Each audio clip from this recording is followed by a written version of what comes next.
हम सभी अपने जीवन में किसी न किसी मोड़ पर ऐसी घटनाओं का सामना करते हैं जो हमारे नियंत्रण से बाहर होती हैं। कभी अचानक किसी प्रिय की मृत्यु, कभी धन की भारी हानि, कभी नौकरी छूट जाना या कोई गंभीर बीमारी का पता चलना।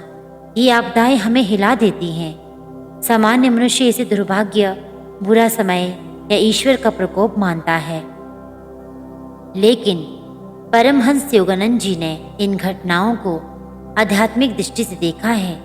उनके अनुसार जीवन में आने वाली प्रत्येक आपदा के पीछे कोई गहरा कारण होता है।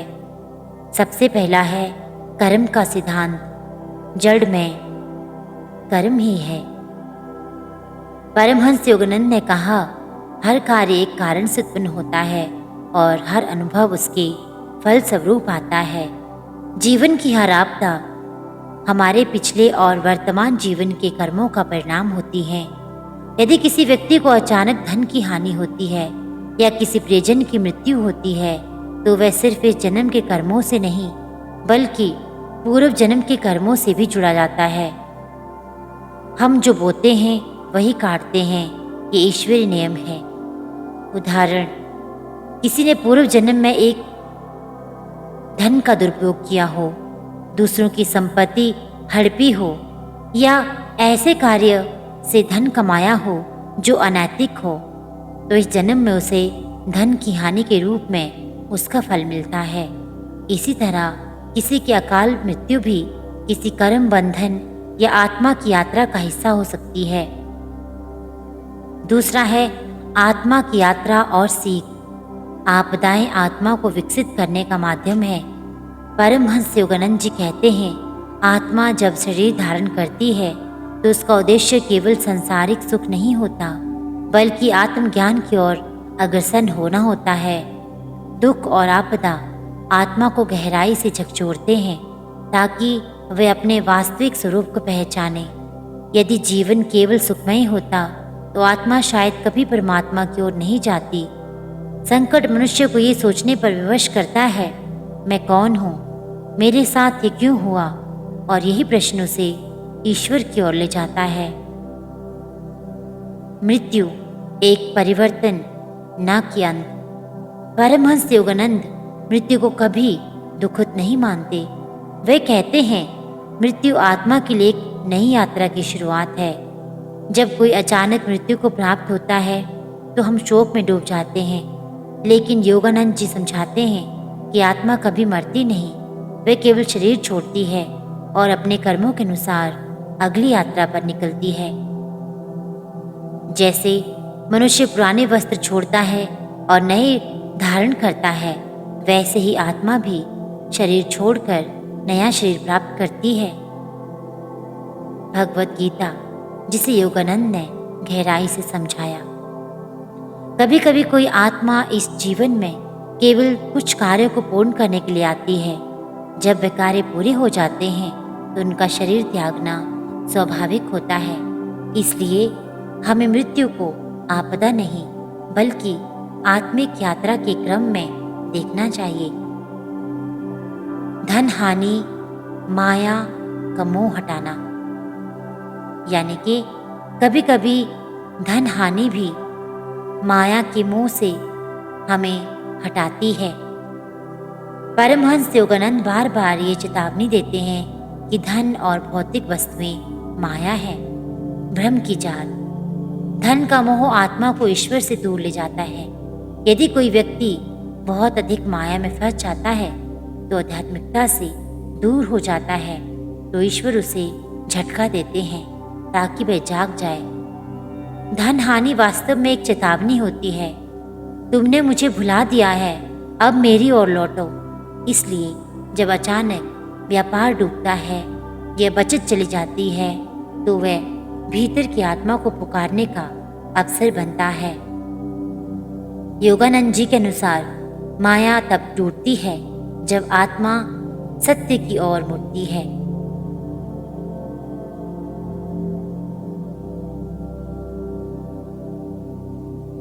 दुख आत्मा की शक्ति को जगाता है। परमहंस योगानंद जी के अनुसार जो आत्मा दुख सहती है वही शक्तिशाली बनती है।